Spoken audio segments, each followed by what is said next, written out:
তারুণ্যের উৎসব উদযাপন উপলক্ষে সুবর্ণচরে বর্ণাঢ্য র্যালি ও যুব সমাবেশ অনুষ্ঠিত। এসো দেশ বদলায় পৃথিবী বদলায় এ প্রতিপাদ্য স্লোগান নিয়ে বর্ণাঢ্য র্যালি, যুব সমাবেশ ও প্লাস্টিক পণ্যের বিকল্প ব্যবহার বিষয়ক কর্মশালার মধ্য দিয়ে নোয়াখালী সুবর্ণচর উপজেলায় তারুণ্যের উৎসব 2025 পালন করা হয়েছে। উপজেলা প্রশাসনের উদ্যোগে সোমবার 6 জানুয়ারি সকালে উপজেলা সহকারী কমিশনার ভূমি সেনমং রাখাইন এর নেতৃত্বে অনুষ্ঠিত তারুণ্যের উৎসব 2025 এর বর্ণাঢ্য র্যালিতে উপজেলা পরিষদের বিভিন্ন দপ্তর কর্মকর্তাবৃন্দ এবং বৈষম্য বিরোধী ছাত্র আন্দোলনের অংশ নেওয়া ও বিভিন্ন শিক্ষা প্রতিষ্ঠানের শিক্ষার্থীরা সহ নানা শ্রেণী পেশার মানুষ অংশ নেন। উপজেলা পরিষদ চত্বর থেকে শুরু হওয়া বর্ণাঢ্য র্যালিটি থানা চত্বর প্রেস ক্লাবের মোড় প্রদক্ষিণ করে পুনরায় উপজেলা পরিষদ চত্বরে এসে শেষ হয়।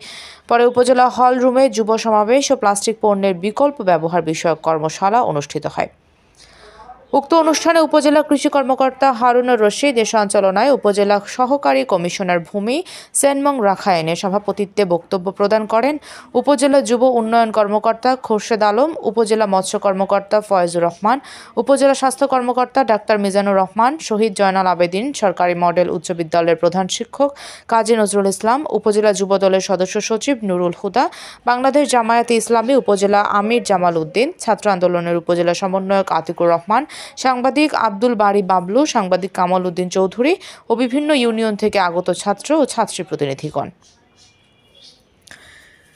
এ সময় সেনমং রাখাইন বলেন, আমরা যদি নিজেদের বদলাতে পারি তাহলে দেশ বদলে যাবে, একটি নতুন পৃথিবী গড়ে উঠবে, আমরা একসাথে সবাই মিলে নতুন পৃথিবী গড়ে তুলব।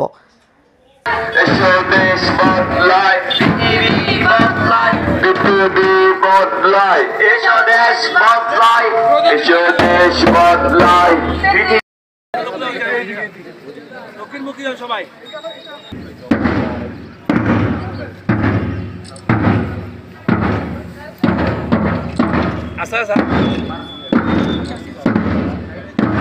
নোয়াখালী থেকে আমাদের প্রতিনিধি আহসান হাবিব এর পাঠানো তথ্য ভিডিও চিত্রে PIB 71 টিভি।